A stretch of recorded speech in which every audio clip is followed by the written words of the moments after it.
So I had thought about this idea recently because I saw, remember those Magic Eye posters and the Magic Eye books that would go Yeah. 3D, right? When you like tweak your eyes Yes. a certain way. And you have to like defocus, and then all of a sudden it appears. Yeah, I think they got like super popular in the 90s, maybe. Well, they kind of lost traction, right? Like everybody forgot about them. I think I forgot about them.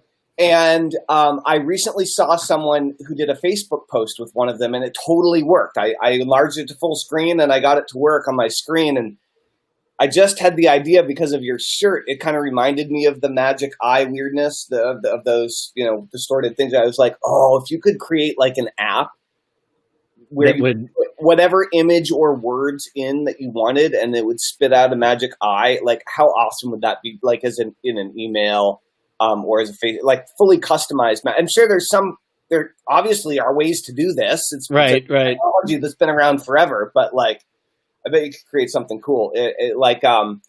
Imagine instructions, like a series of instructions that were given through like a series of Magic Eye images where you could only get the secret code by, right? By seeing it. Anyway, maybe like a special URL, like you can only see if you can, anyway. Yeah, it's kind of like a QR code, but for humans, like, that's right. Like hidden in plain sight.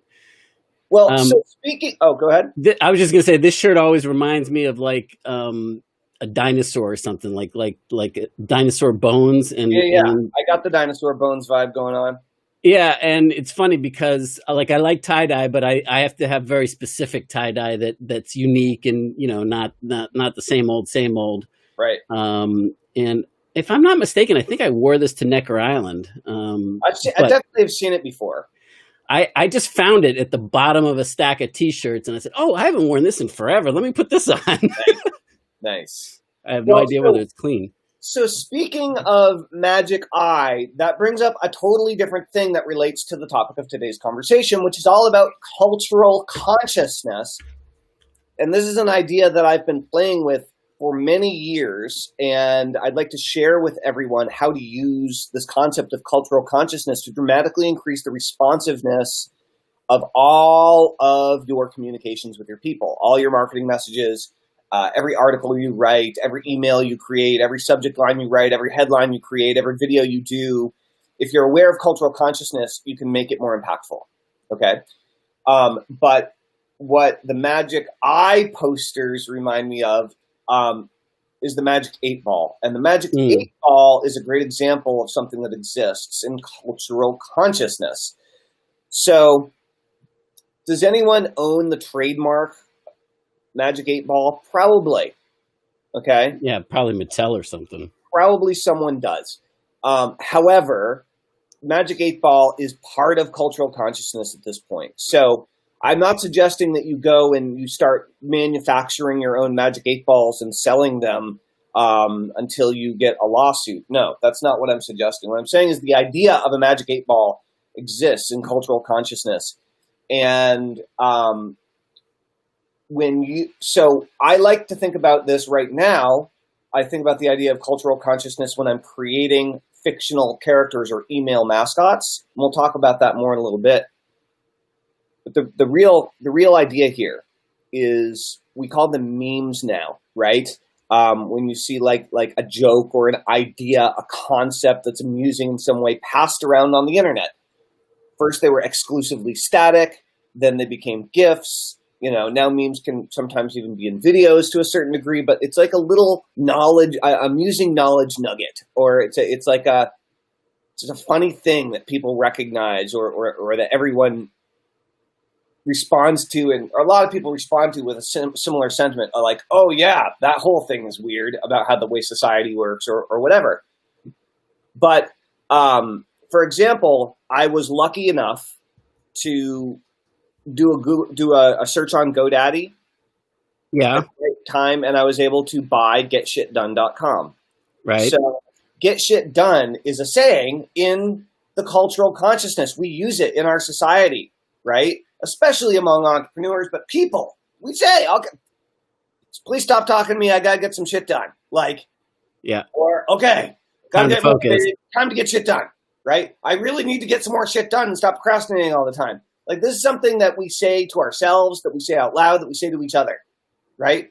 So the domain, get shit done, the idea of get shit done, that's in the cultural consciousness. Right. And so I created the get shit done hypnosis session because I knew people already wanted to get shit done. And that was the language, that the literal language they were using around. Everybody was saying, yep. Right? Another much more common example of cultural consciousness is in copywriting. Anyone who's a serious student of direct response marketing and copywriting has probably already heard this example down the line of writing timely articles, writing timely blog posts, writing timely emails, creating timely live streams or YouTube videos or whatever your media is that you're creating, Right. and commenting on what's happening in the times. I think there's something called newsjacking that was all the fad for a while, which is kind of like this concept, right?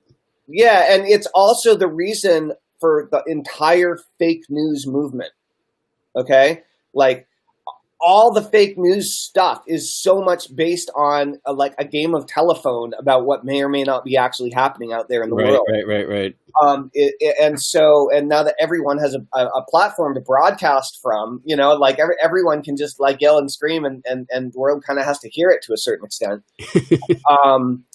That regardless of its accuracy or validity or whatever.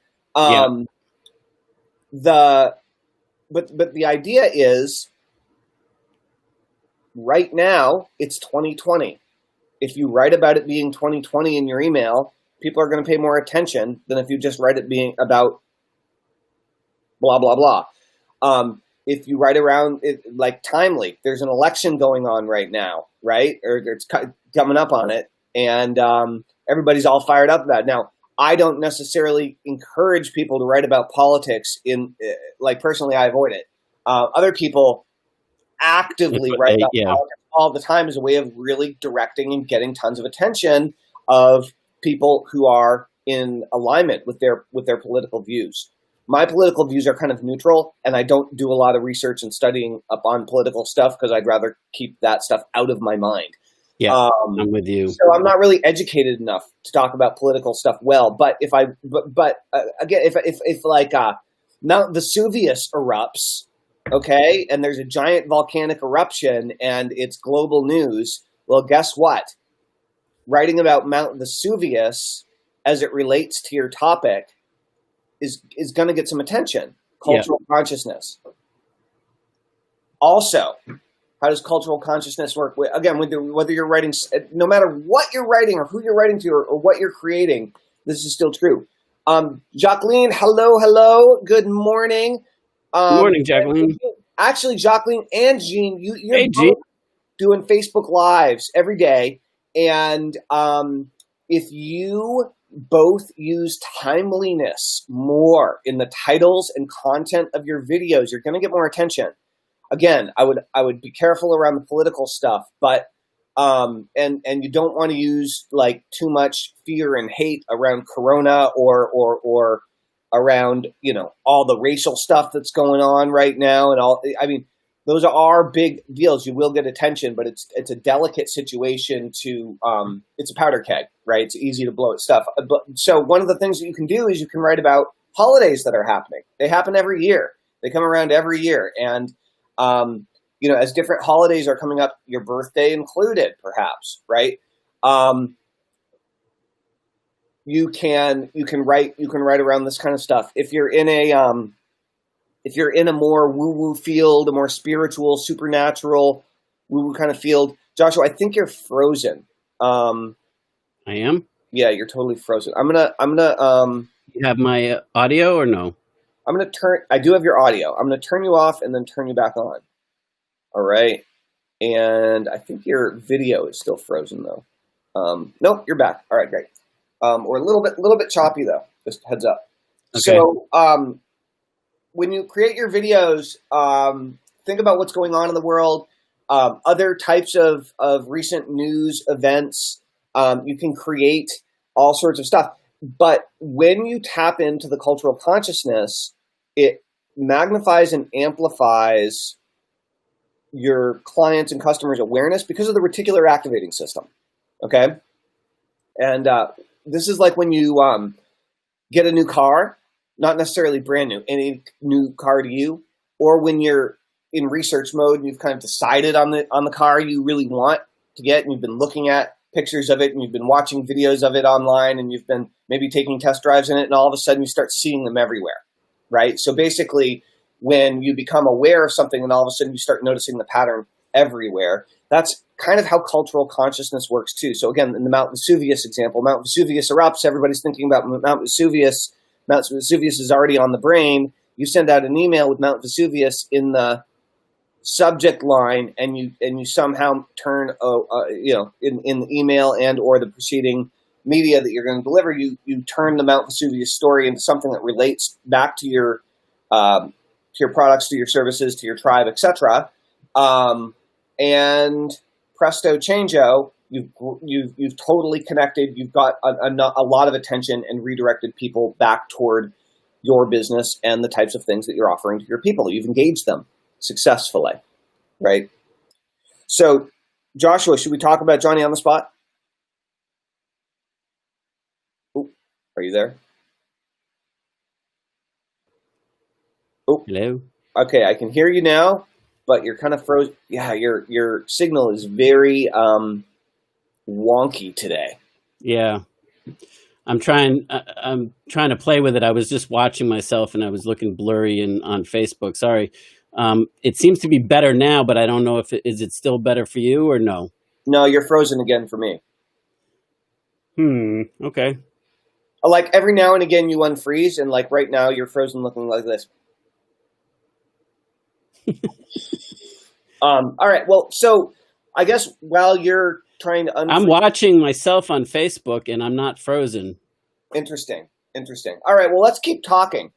So let's talk a little bit about Johnny on the Spot, which came up during our NPOD training class yesterday, which is not public, right? But do you want to talk a little bit about who Johnny on the Spot is, what you do or don't remember about Johnny on the Spot? Sure. I also want to kind of tie in everything that you were saying to what we were talking about yesterday, in yesterday's live stream, about entering the conversation that's already taking place in their mind. This is kind of a shortcut, not kind of, it is a shortcut to immediately short circuit the need to bond, and you can kind of guide the conversation because whatever you're picking to as a touch point or as a touchstone to trigger that awareness automatically puts them into the frame of mind that you can then where it is, like you're not guessing anymore, and you can then shape it to where you want it to go. So it's really powerful in conjunction with what we were talking about yesterday, and in conjunction with the X factor and the 7 levels of conversation. So now I since have lost the train of thought. Oh, Johnny on the Spot. That's what you wanted me to talk about, right? Yeah. So Johnny on the Spot, I don't remember how it came up. I think it, as I remember you telling me about it, Jean had answered a question and she had something, and immediately, and I said, oh, Johnny on the Spot, meaning that like she had the answer immediately. Right. And when I started thinking about it after you brought it to my attention this morning, it just popped out of my mouth, right? Like, so like it was just in me, which I guess serves your point, right? That is what you're talking about in terms of this awareness, and you're entering that conversation. Like I didn't even, it didn't even occur to me to think about it. It just popped right out, right? And then that also got me thinking about the term go-to guy or go-to gal, when you're known, as the go-to person on some particular subject. That's kind of similar to Johnny on the Spot, although has a different connotation to it, but, those types of things. So, like that. And I'm just looking at all the, I'm looking at all the comments here finally, sorry. And, Jacqueline says I'm not frozen here, and Great. okay, great. Cool. So now you got me confused, and it's on you. That's right. That's right. So check it out. So Johnny on the spot, I'd heard it before, and I think I had heard you use it before, like years ago, and maybe I'd heard it other places too, but it wasn't something that I heard growing up or something. And so Right. so when you look it up, it one of the first thing that pops up on Google is says the phrase "Johnny on the spot" was first recorded in the 1896 April issue of the New York Sun. No Johnny on kidding. the spot. Johnny on the spot, a new phrase which has become popular in New York. The origin of the phrase can't be traced specifically, though it certainly originated from the expression "Johnny is always on the spot when wanted."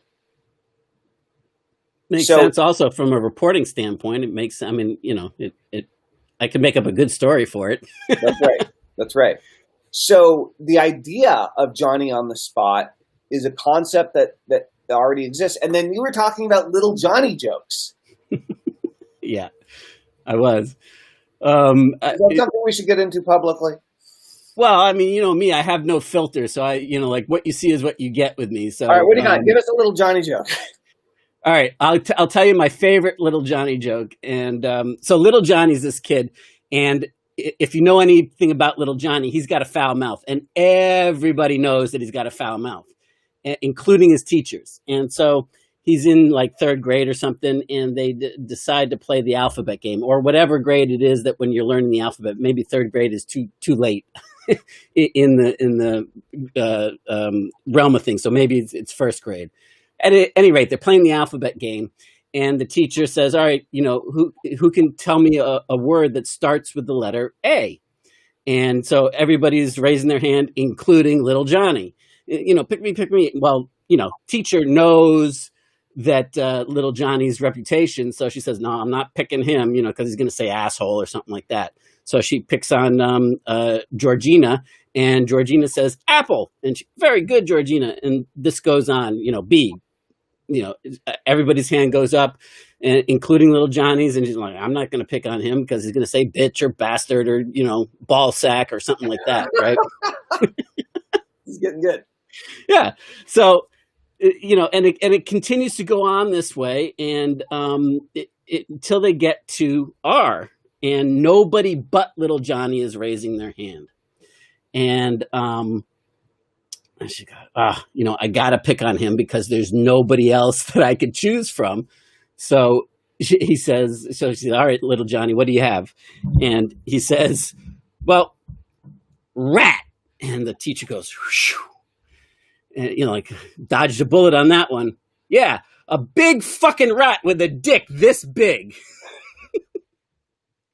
Nice, So nice, very classic. that's my absolute favorite little Johnny joke, and it's not a quick one, but that is the. And my dad had his own choice for his favorite little Johnny jokes. Are there lots of them though? Oh yeah, there's Okay, tons so of them. I want to point out that you could. How to use little Johnny again is not something that I'm not familiar with, but obviously a bunch of people are, and so could you? For example, if we're going to use the fictional marketing example, could you create a Facebook group called Little Johnny Jokes? Of course you could. And could you tell those jokes in a series of videos and or even meme style still shots, depending on the length of the joke? Yes, you could. And could you create a Facebook page named Little Johnny? You could. And could little Johnny communicate with all the people who love little Johnny jokes? And could he tell his own jokes? For sure. Right? So this is a way of taking a character that already exists in the cultural consciousness and building a whole following around it. No one owns little Johnny. Right? Yeah. Right. And it's already a proven winner. Like these jokes are around. People tell them and retell them for at least 2 generations, probably more, probably 3, probably 4. Right. And so if you start training yourself how to think this way, you can start pulling all of these amazing like things out of thin air that people will naturally resonate with much more. Yeah. It's already so yeah, with all the fictional characters that we do, sometimes you can just get a weird one out of note that like once the Intergalactic Council, I didn't think the Intergalactic, like I liked the idea of getting an email from the Intergalactic Council, but I did not think it would work. I thought it was too sci-fi and weird, but people loved getting emails from the Intergalactic Council. Yeah, it turns out that you have a lot of other people that wanted to get emails from it, right? Right. A character that we created that was kind of like a hybrid that is a very popular character is called the Email Fairy, right? And obviously they're receiving an email, and the Email Fairy is this little fairy that lives on the internet and gets your emails delivered, right? And she's got magic powers to make sure they get through, right? And especially certain messages, she intervenes just to make sure that it gets read, and that's why you're reading this right now, right? But then you can apply this to your products too. I mentioned the Get Shit Done session, but there are several other products that I created that were big winners because I applied this principle to it. The first one, so most of you guys know I'm a hypnotist. I have a whole line of hypnosis and hypnotherapy products and programs. So one of my best-selling sessions, if not my best-selling session of all time, is the abundance session. The idea of abundance, the word of abundance, is extremely powerful in that market. In self-improvement, personal development market, the idea of Right. wanting more abundance, everybody wants it. And so I was just like the abundance session. Sold like gangbusters. I didn't even need to have good copy written for it, and it still sell really well, right?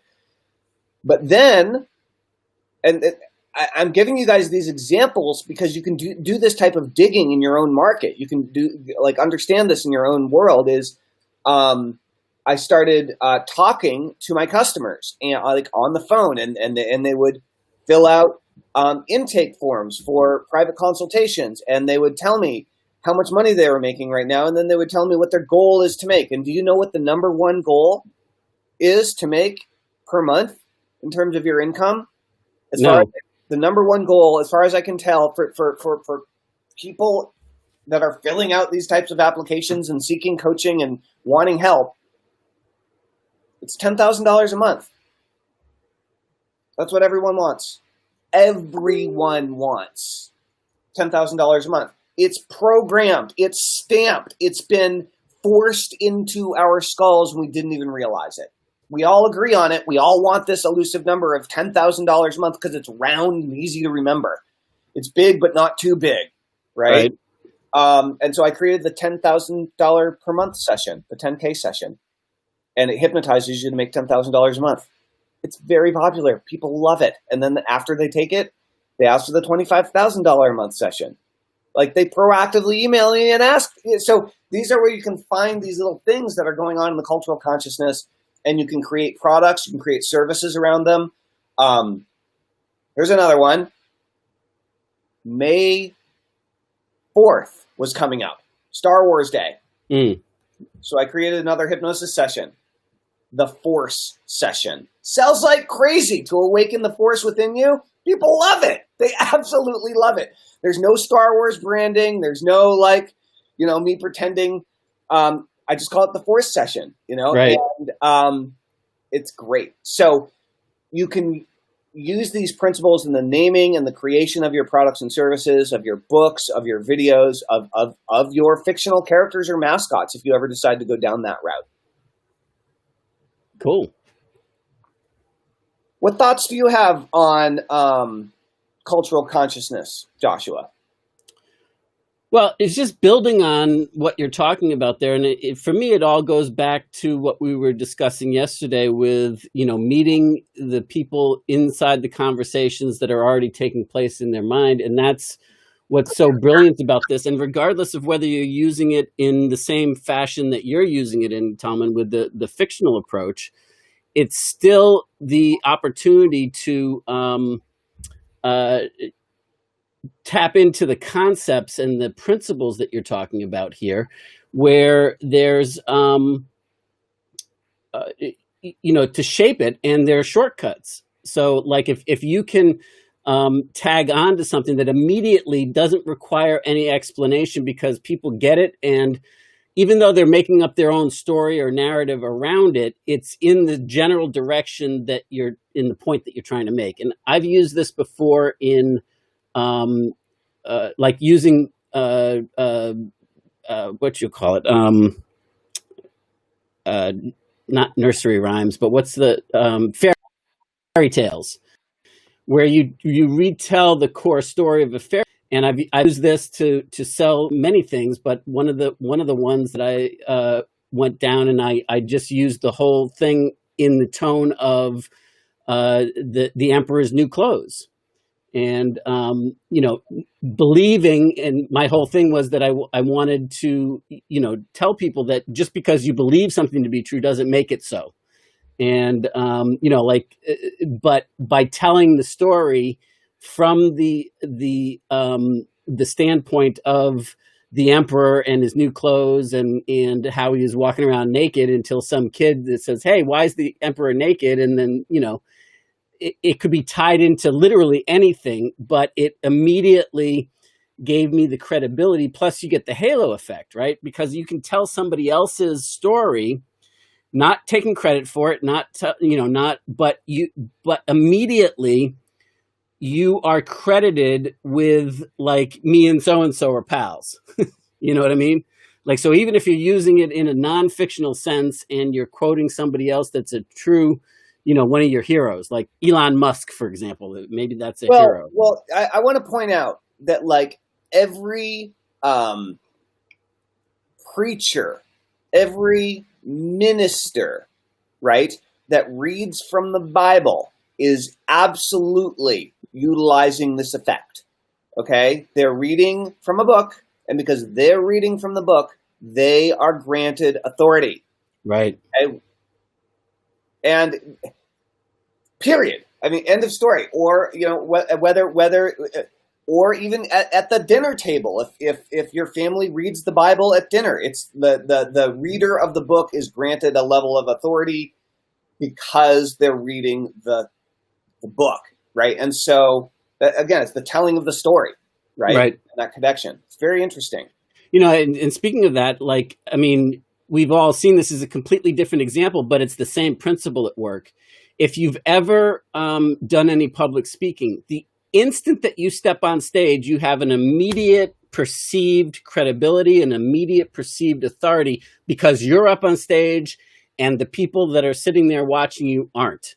That's right. Before word one comes out of your mouth, there's a reframe of who you are. Even if they don't know you, because you're on the ticket or you're there, you must have some sort of specialized knowledge. So you start a rung up the ladder, so to speak.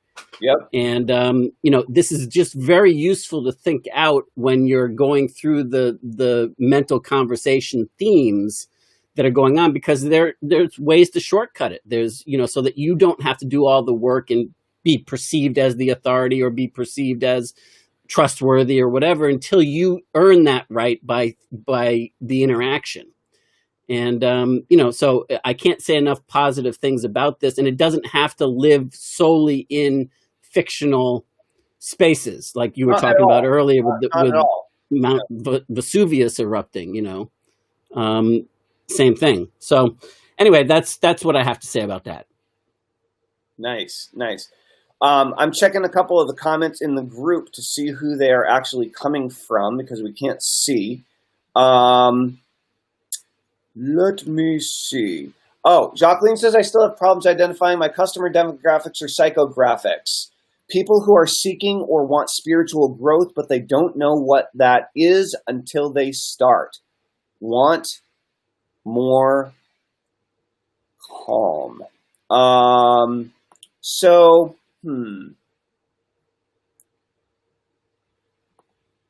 I don't know that we're just going to be able to answer that question for you, Jacqueline, but here's your answer. Here's the solution, is call your customers and ask them about what's going on in their lives, what they're dealing with, what they're struggling with, and what they're trying to accomplish. Call them on the phone, keep the conversation focused, and talk to as many of them as you can over the next 7 days. They're going to ask you for help, and that's going to give you a much clearer understanding of what it is they're looking for, right? Plus, it's not about, they're not coming to you saying, I want spiritual growth or I want to be more calm. They're coming to you saying, I want to feel relief. I want to feel better. Whatever the better is, they might not know how to say it, but that's really why they're there. They want to feel better. They want to be happy. They want to be, connected. They want to feel appreciated. They want love. They want to be loved. They want to give love. They want to feel and feel worthwhile. I mean, those are the core things, and they manifest in a million different directions. But at the end of the day, that is what I would say that you specifically are empowering people to get. When you talk about part of your stupid human trick being the ability to unlock somebody's purpose and passion in life, in 30 seconds or 2 minutes, that's a form of getting them connected with their true self. That's a form of them being, giving a dose of confidence and inspiration from the inside out through you. And at the end of the day, they just want to feel better. And I know you've got all sorts of things to say, Tillman. So I agree with you. They do want to feel better, but in your case specific. So for those of you who don't know, Jacqueline aren't focused on what she's doing. Number one, follow her right now.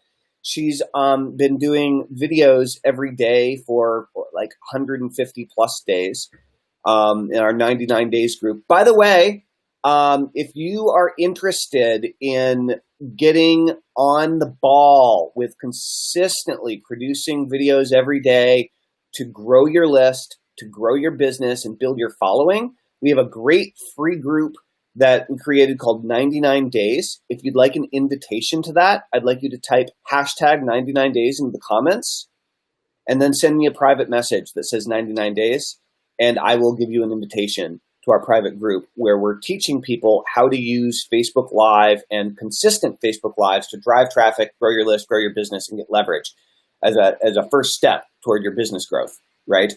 And Jacqueline is doing an amazing job, but she has a very obscure and unusual topic, which I love, called PK, psychokinesis, otherwise known as spoon bending. I've bent spoons with my mind as a result of attending one of Jacqueline's workshops about 10 years ago, and I still have them in my liquor cabinet. Now, if you're leading with spoon bending, which a lot of the time you seem to be right now, Jacqueline, I just had a realization while Joshua was talking. I think that there's one thing that your people really want that is actually what you are providing. And I think if you provided it more, you'd make more money. I think they want proof that magic is real. I think that they want physical, real world confirmation that the mystical is reality. And spoon bending is one portal to make that imaginary, invisible, powerful world that they feel connected to, and they feel like everyone else around them doesn't understand their connection to the spirit world or whatever. And spoon bending makes it real. It's a visual confirmation that magic is real. And so the good news is there are dozens and dozens and dozens of other things that also do that, and you know about a lot of them already. So I would encourage you, Jacqueline, to explore other ways that you can visually illustrate that magic, however you're defining that, is real, right? And in my case, I call it where wooey wooey meets the real world. It's true. That's right. But I think you're dead on, brother. Because it's that thing that you're like, I know it's real. I know it's real. I know it's real. I want to believe it, but prove it. You know, like I want to believe it, but and if this is real and and it is proved to me, then maybe some of these other things that I don't want to, or that I really want to believe in, but I don't believe in, is also real. You know. Yep. Eric, got your 99 days thing. Facebook user, you must be in the group. I can't see who you are, but I'll tell you in a second. I got yours as well. So shoot me a. Yeah, it's Jacqueline. Awesome. Awesome. That's right. Um, cool. So cultural consciousness is super powerful.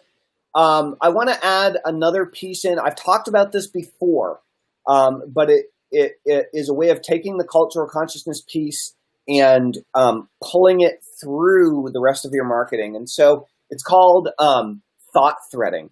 And thought threading is where you take an idea, a concept, even a word, and you push it all as far up into the marketing chain as you can, and then you extrapolate that back down through the funnel. And so I'm going to use the word cheeseburger. So if I use the word cheeseburger or even like a cheeseburger emoji, right? And I'm using that cheeseburger in the subject line and or in the from line of the email. Okay, that's where we're going to start. Now, you could also think about this wherever the front of your marketing funnel is. Maybe that's your Facebook ad. Okay, wherever the marketing for this particular promotion begins. And so cheeseburger is the topic. And then, well, we're probably going to want to write about cheeseburgers in the email if the cheeseburger got the email opened in the first place, right? And so we might want to put a picture of the cheeseburger in there, maybe a GIF of the cheeseburger in there. We're definitely going to talk about how great the cheeseburger tastes. And then we're going to use the word cheeseburger a crap load of times.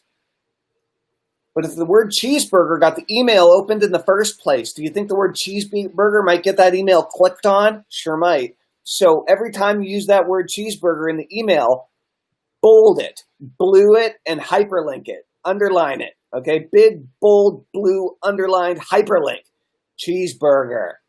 Click on it. Okay, now this is where things get a little bit tricky because we're talking about a single email, probably a single email broadcast. And do you really want to have the rest of your funnel be cheeseburger oriented just to make this thought threading thing work with the email? Not necessarily. And so the way you do this is one of the key power words or elements or principles that you're using, that actually is baked into your sales letter, your sales video, and your call to action, maybe even into your upsells. And then you turn around and you take those ideas, and that's what you write your emails around, right? So the cheeseburger actually came from the sales letter itself. So maybe the sales letter is telling a story about the most expensive cheeseburger ever sold, you know, et cetera, et cetera. And now I'm going to teach you how to price and position your products premiumly, like Peter Piper, right? Premiumly. That's right. But Price and position premiumly. But that's thought threading, is taking up a power idea, a power concept, a power word that people are responding to in your marketing and really intentionally going and reusing it over and over and over again throughout that entire process. Because it's kind of like, if the cheeseburger is going to get the email opened, the cheeseburger might get people to put their credit card information in on the order form too. Right? Thought threading. So when you're using these cultural consciousness ideas and you get one that works, then you can take that and you can thread it through more of your marketing. And again, it basically creates more of a slippery slope in everything you're doing. It's an advanced technique, and it's on top of already having great copy, already having an awesome offer, already having a market that you're clear on, and so on. No amount of thought threading is going to do anything for you if you don't have a list and you don't have a product and you don't have anything to send to anybody. But if you're further down if you have a business, if you have a list, if you do this type of marketing, this is a really good amplifier. Cool. It's something similar I would say a first cousin to your thoughts on thought threading is like the chain of beliefs. And if you know that somebody has to accept and believe a certain set of beliefs in order to purchase from you, and you you play the tape backwards to the beginning, and you work them through. Well, if they have to believe this, in order to get the best results in purchase, they have to believe that blah blah blah, and you work them all out, and then you build sequential things. It's what I talked about. Whenever I went solo, I think it was Wednesday, when I talked about the 3-act play and viewing it as 3 acts that builds to a crescendo. Well, the final crescendo is the what they have to buy into. And part of the thought threading is that you build upon it in a way that is not too much for them to, they can readily adapt and understand and accept. And then you can build on the next one. So once, they will accept this, then they can accept the next idea, and not only accept it, but in a way that they get value from it, because the insights that you're giving somebody makes them go, wow, I didn't know that. It's like what we were talking about yesterday with Kim.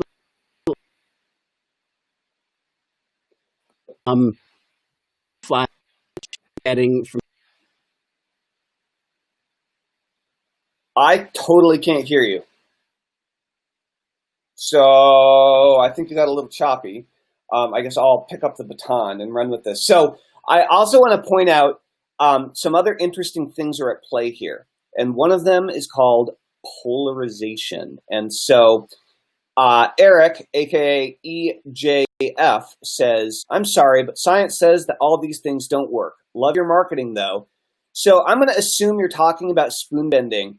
And I just want to point out that this is the power of doing awesome stuff, is that if your stuff is interesting and engaging enough, you will absolutely get naysayers. And that's one of the key indicators. I mean, you have to be getting people who are jumping on board too and who love your stuff and who are getting into it. But as soon as you start getting naysayers and polarizing your audience, your marketing is starting to work. So, Eric, I'm not going to argue with you one way or the other on whether this stuff works. But what I am going to say is I'm happy to hear that you're responding in that stuff totally can't work, because that's what creates more conversation around the topic. So, Jacqueline, that's a key indicator. You should probably put some more messaging out there like that. Hopefully you'll start getting some more naysayers if you don't have them already. And here's another part of that conversation is that you're not speaking to the naysayers. You're speaking to the believers or the people that are inclined to want to believe. Yeah, not everybody's your market. EJ doesn't want to believe, so cool. And he's entitled to believe what he believes. That's right. Don't spend time trying to sell a steak of the month club to vegans. Ain't going to happen. Exactly. But anyone can apply these principles regardless of your market or industry. And that's really the important part. That's the important takeaway here, is that anyone can use cultural consciousness. Anyone can use thought threading in order to amplify, to increase your connection with your people, your understanding of who they are and what they need, and your ability to serve them and help them, in order to... Now, don't get defensive there, Jacqueline. That's right. We're not going to get into a. Your job is not to convince anybody of anything. Yeah. Your job is to give people insights and value that want insights and value along your lines. And remember, Facebook is not about. Facebook shows you. It's designed to show you more of what you already believe. That's right. The entire makeup of it. So, that's the. And simultaneously, I just want to throw out there to everybody, whether it's on our personal Facebook feeds or in the group, I just don't tolerate people treating each other at all disrespectfully. I don't think we're quite at the disrespectful level yet, but this is the kind of conversation that could get disrespectful fast. And so I want to point that out to everyone, that I have a zero tolerance policy for people disrespecting other people's views or beliefs on anything. So everybody be cool. Okay. Thank you. Well said. All right. Whether we're talking about, featherless flying unicorns or how to make pepperoni pizza, it's all the same, Cool. For sure. So that's what I have to say about that. 99 days. If you want a 99 days invite, type 99 days into the comments. Thanks, Eric. And we will send you an invite if you want to get a jump start on doing your daily videos and really starting to build up some momentum. For those of you who are watching, what industry, market, niche, tribe, or product line are you in? What do you sell and or who do you sell it to? I'm genuinely curious. What do you guys have going on? And in the meantime, for those of you who are focused on paying attention to what we're doing on the marketing level, right? We've been talking about platforms a lot lately. And what is a platform? Why do you want a platform? What's our definition of the word platform? And we're working it out. We're figuring it out a little bit more. But right now, I think the working formula that we have is your audience or your tribe, right? You could also call this your niche. We'll call it your audience for now, your people, right? Plus your channel, right? The technology that you're using in order to communicate with the technology or technologies that you're using to communicate with them. Those direct connection, direct communication. Yep. And then Joshua, you had another element that you brought up the other day. I'm trying to remember what it is. Well, it has to do with the way in which a platform is developed, such that there is a mental conversation and a heart share enrollment conversation that immediately gets extended to you because it's you. And that happens, through the relationship, through the X factor, whatever you want to call it. But the responsiveness, and the responsiveness of any platform has to do with do they have an Oprah-like mental relationship with you? The more of an Oprah-like relationship or an advisory type relationship, consigliere, whatever word you want to give it, that they perceive mentally with you, and it's a perception, it's complete perception. But the more that exists, the more responsive, the more they're going to be excited to hear from you. So if we were to just call that the X factor, right, which is what you've been calling it for years. Yep. We could call this A for audience. A plus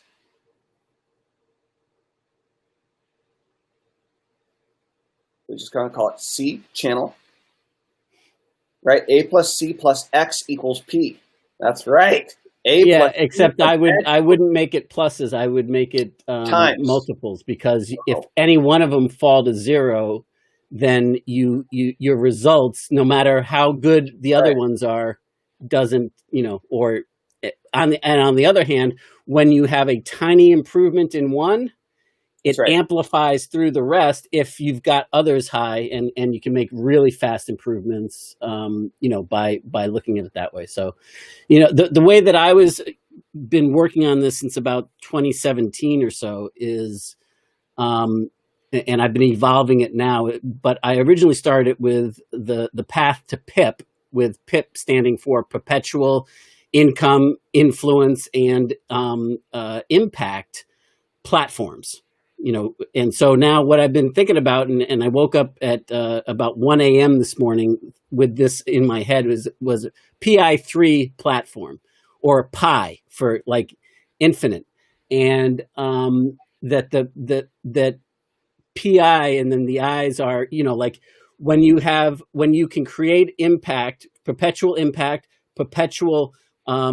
influence, perpetual impact leads to perpetual influence over your platform. And then if you so choose, it can also lead to perpetual income, and that all adds up to your platform in the way that I've been thinking about it. I agree that all of these pieces they're very interesting. When we think about X or the X factor, just a really simple way that you guys can think about this, if the idea is new to you, is like your emotional connection. How deep is your emotional connection to your people? Is it superficial? Is it have you met every one of them face to face and kissed them on the cheek? I mean, that's right. The way I like to think about it, I mean, any old schoolers that know Gary Halbert, one of the things that, I mean, he was brilliant in so many ways and came up with so many different that are now mainstream things. But one of his big ones in the direct mail industry is he talked about A pile versus B pile mail, and that your job is to get into the A pile, and we all sort our garbage standing over. Sort our mail standing over the garbage. Well, I extended that to the internet, and the way that I like to think about the X factor is the most important thing in your email. Like, I mean, because we set up filters now to automatically delete stuff. We set up, and then we have whatever survives the sort, whether I'm not even talking about like the automatic sort from Gmail or whatever that automatically decides when they're going to, shift something out. But I'm saying anything that makes it into your inbox that you give your attention to, you still go down the list, I'm sure, and you probably have at least 2 or 3 categories. One is like all the ones that you can click, and hit the delete button, boom, and get them out of your inbox because you have zero interest, but you still want to stay on the list because you purchased something. I mean, at least that's the way I do it. That's then right. there's the pile that like, I'm interested in this, but I don't have time right now. So let me file that away someday I trick myself, like I'll file that away in the someday, like I don't want to delete it because this could be really useful and I'll get back to this one day. I'm never gonna, but I got I got probably thousands of emails in those categories, right? All filed neatly in little categories and folders and blah, blah, blah, blah, blah. But then there's the ones that always stay in my inbox. And I make sure to keep them there until I actually read them and that I apply it because they have a certain amount of X factor relationship, X factor, whatever you want to call it. But in my mind, there's like I have received value from them, and something physically in me shifts when I see an email coming from that person. Like I know what it is. I stop and I know that it occupies not only a space of my mind, a mind share, but it occupies heart share.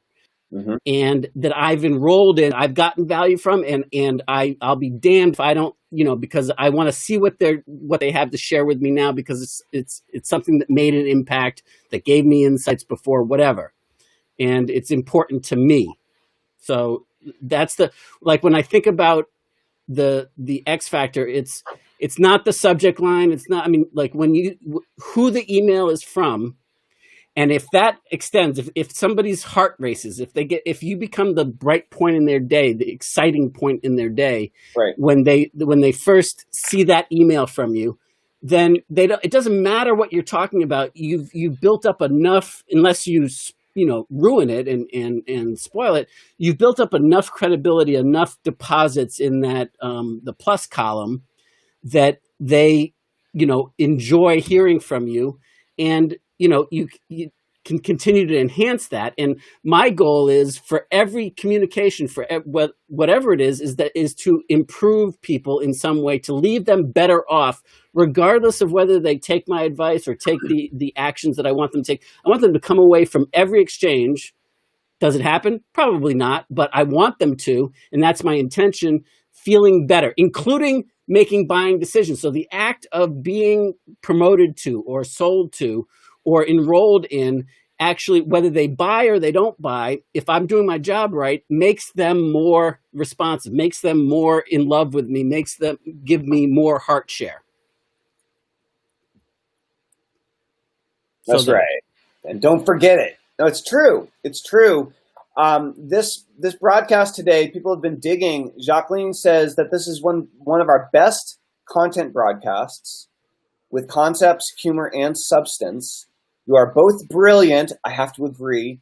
And everyone needs to watch this broadcast. Share it with people. Yeah. Thanks, Jacqueline. So for those of you who are in the Art of Email Marketing, which is our Facebook group all about email marketing, invite some friends in right now. Just invite some friends in that are interested in email marketing. That would be the best thing you could possibly do.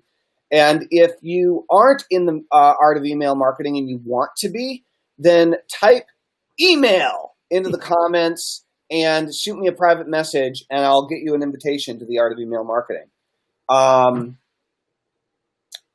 Awesome. I think this was fun, Telman. Thank you. It's good. It's good. Cultural consciousness. Great topic. That's right. Eric says that selling is all about emotions, not the product. There's some of both, but emotions are often overlooked by people that are not good at selling. That's for sure. And that's an awesome story about email priorities and actions. Thanks, Jacqueline. And I have to agree with you, EJ. That I believe we all buy emotionally first and then justify it with the logic and reason. But both have to be there, right, for the sale to take place. So we get engaged, we make that buying decision. But if there's not logic and reason to the process, i.e., the product, the features, the benefits that you're going to get specifically, or that you've convinced yourself that you're going to get, which is another form of emotion, right? But the value creation side, which is completely 100% perceived and made up in the mind of whoever's doing the purchasing. But if you don't lead with emotion and then segue into it, you have a much harder road. Then you only get those 4 to 5% of the people that are ready to purchase right now, and that they were actively looking for a solution, and that they knew about you, and that you presented a good solution at the right time for them, and that they were in the market looking for it, wanting it. And if you're advertising on Facebook, by the way, none of that is existing, because people don't come on Facebook to buy shit. They go to Google to look shit up, to solve problems, to find solutions, or Amazon or YouTube. That they're actively looking there. They're in market there, but people get on Facebook for distraction, for entertainment, for connecting with people that already believe what they already believe. And that's a very different place to start selling from. Mm-hmm. So anyway. Really is. Totally different. Hey, Neil, I see your email comment. Shoot me a private message as well, and I will get you an invitation to that group. And Eric says the email marketing is the bomb. You're correct. Yeah, I agree. Awesome. All right. Great episode today, Joshua. I agree. Rock and roll. All right, guys. If you want to take your email game to the next level, then we have something cool for you. It's called a platform audit tool. And Joshua built it to ask you a series of incredibly thought-provoking and revealing questions that'll help you get very, very, very clear on what the state is of your platform and your audience and your ability to communicate with it, and what it is that you might like to build in the future. So if you're interested in building your email list, growing your following, your fan base, and really getting a long-term platform of people that you can sell products and services to for years, if not decades into the future, then you can write, I don't know, what should they write? Audit. AUDIT, right? Audit down into the right down in the comments there, right? Audit, AUDIT, and shoot me or Joshua a private message, whichever stream you're looking on, and we will get you a link to the platform audit. All right, that's it for now. Thanks, guys. Have an awesome day. Thanks, Joshua. Talk to you soon. Bye. Thanks, Tillman. Bye.